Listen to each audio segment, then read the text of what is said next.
Oh, I get asked quite a few times about the equipment I need for beef slaughtering on the farm. And I just come home from a farm kill. Everything is washed, as you can see, and disinfected. I always disinfect. I don't want to drag bacteria or diseases from one farm to another one, so I take great pride in that.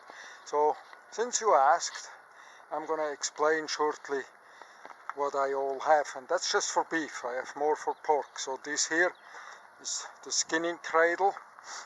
One of them, it extends here. It can be extended. You pull that part out here and it extends to the length. I use this cradle mostly on uneven ground, muddy ground, and so forth. Next to it is another cradle. This one here. There's two different parts, and it gets pushed under the animal, and that works very well. It's actually my favorite. I use that all the time.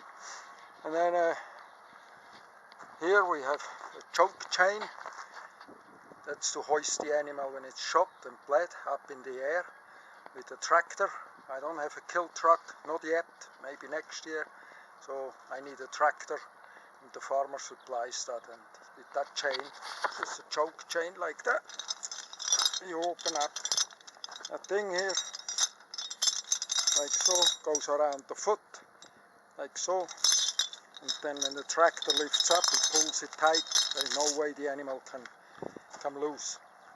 And this here is my cradle, my gambrel chain, that gets hooked onto the tractor, and then the gambrel, I'm going to show you in a minute, hooks onto that. Here we have, for the big cradle over here, for that one, that's a twin chain. It gets hanged on front and back feet, opposite side, and the animal, rather than vertically, hangs horizontally, and it's much easier to lift onto the animal. And here we have a drag chain, just simple drag chain.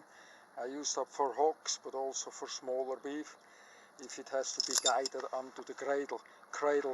It goes on around the front feet, and I can pull it any which way direction till it lands right here on its back on the cradle. With this cradle here, I put one side under the beef, lift the beef up on its back, and then push the other one under. Like I said, works great. Here, while we're standing here, that's my brisket saw that I open the brisket with, and the Eidk bone.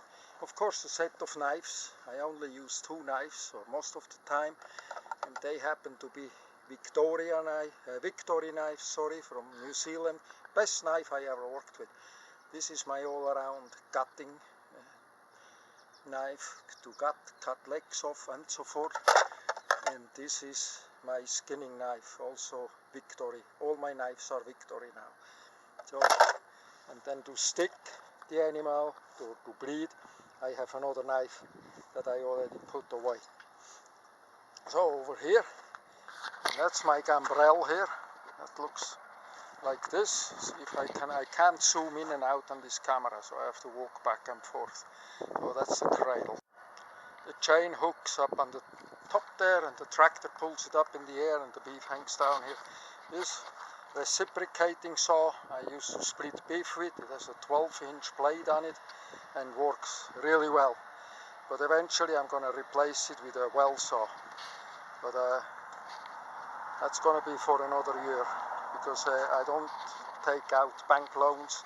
I save up money and buy as needed, or as I can afford. So I hope this helps you newcomers to the farm slaughtering business.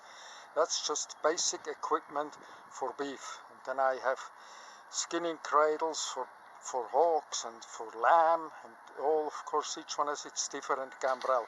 These things cannot be purchased in the store. They have to be welded by a welder, or those of you who can weld can do it themselves. So I hope this helps you, and okay, I'm gonna go in for a coffee now. I had a long day, and tomorrow we're gonna kill 4 more beef and 2 hogs. It's a busy time of year. Have a great day.